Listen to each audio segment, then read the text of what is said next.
Hello, this is part 2 of the motion for reconsideration of Judge Allen's October 27, 2009 order. Number 2, did the trial court err in granting summary judgment while there are issues to be resolved in the 10 new matter counterclaims against Irene Perry? Suggested answer, yes. Number 3, did Mrs. Gray give Irene Perry notice that she should pay 1/3 of her monthly rent to Mrs. Gray? Suggested answer, yes. Number 4, did the trial court err in assuming that Lewis Starkman Company and or Ingrid Johnson were agents of Patricia Jackson Gray when they were alleged to have told Irene Perry that she should make all of her rental payments to Ingrid Johnson? Suggested answer, yes. Number 5, did the trial court err in granting plaintiff/counterclaim defendant Irene Perry's motion for summary judgment based on res judicata and collateral estoppel? Suggested answer, yes. Did the trial court err in assuming plaintiff/counterclaim defendant Irene Perry was not responsible for her actions in refusing to pay defendant/plaintiff Patricia Gray? Suggested answer, yes. Number 7, did the trial court err in not recognizing that the housing inspection license issued by the City of Philadelphia Department of License and Inspection for the rental unit occupied by plaintiff/counterclaim defendant Irene Perry at 5400 Morris Street was in the name of Patricia Jackson Gray, entitling her to collect rent from Miss Perry? Suggested answer, yes. Roman numeral 3, factual background. On July 23, 2004, defendant Patricia Jackson Gray, along with her 2 sisters, were deeded 5400 Morris Street, Philadelphia, PA 19131, hereafter referred to as the property, from their mother's estate. The estate had the property managed by Lewis Starkman Company. There came a point in time when Mrs. Gray was dissatisfied with the services of Lewis Starkman Company and in 2004 refused to renew their property management agreement. However, they continued to manage the property until sometime in 2007. On or about July 28, 2007, Mrs. Gray sent plaintiff counterclaim defendant a cordial letter introducing herself as one of the owners of the property, along with a page from the deed showing said ownership. In pertinent part, the plaintiff was informed that henceforth she would begin paying 1/3 of her monthly rent, $171.66, to Mrs. Gray, and given an address and telephone number for Mrs. Gray. Mrs. Gray had to select this recourse due to strained relationships with the other 2 sisters, which has prolifically festered since their mother's death in February of 1993. Plaintiff/counterclaim defendant did not respond to Mrs. Gray's letter.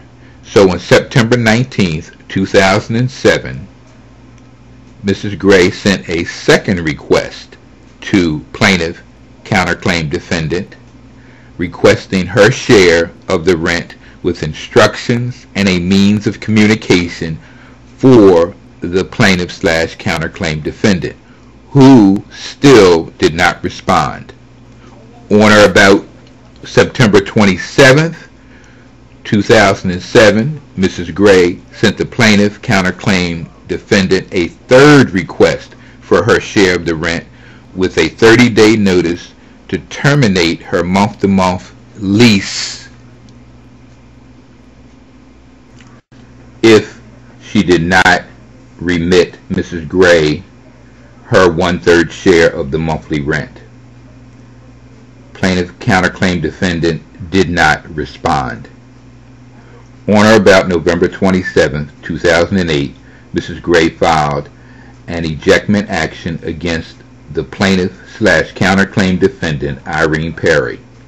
Patricia Gray versus Irene Perry, Philadelphia County, Court of Common Pleas, November term 2007, number 3237.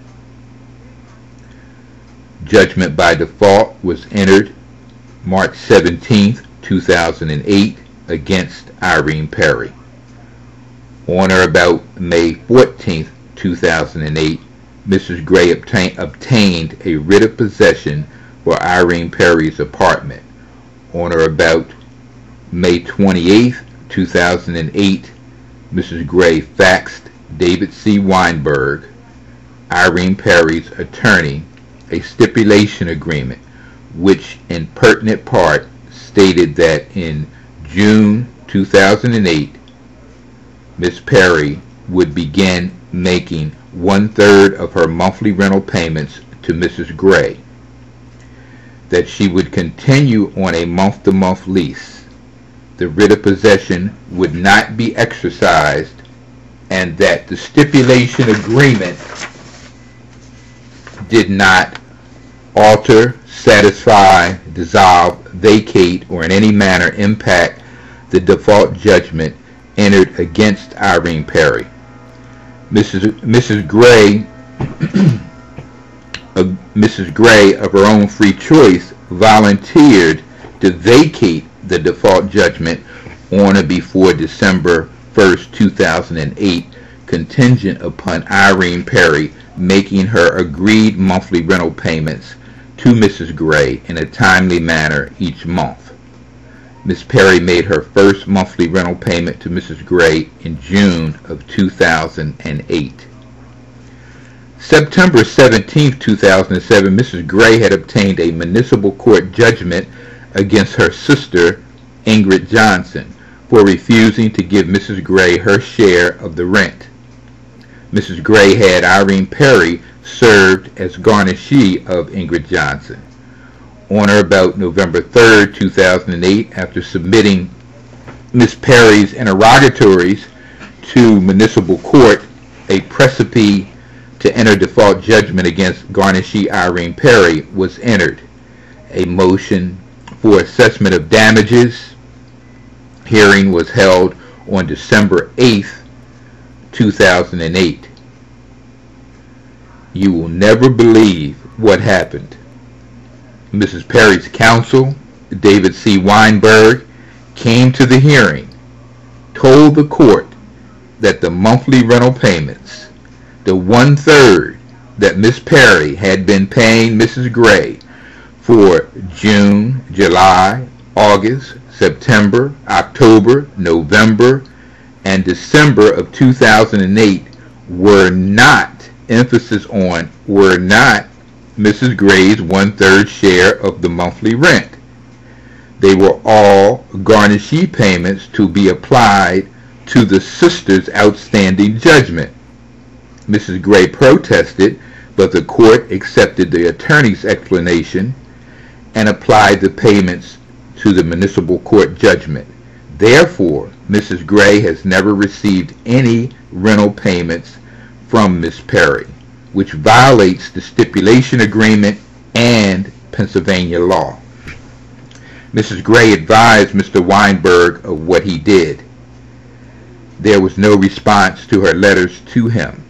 Mrs. Gray obtained a writ of possession, which was served on Ms. Perry, and Mr. Weinberg followed with plaintiff's verified complaint for special injunction with notice to defend and plaintiff's petition for special injunction on January 21st, 2009. On February 22nd, 2009, Mrs. Gray filed a joinder complaint and new matter counter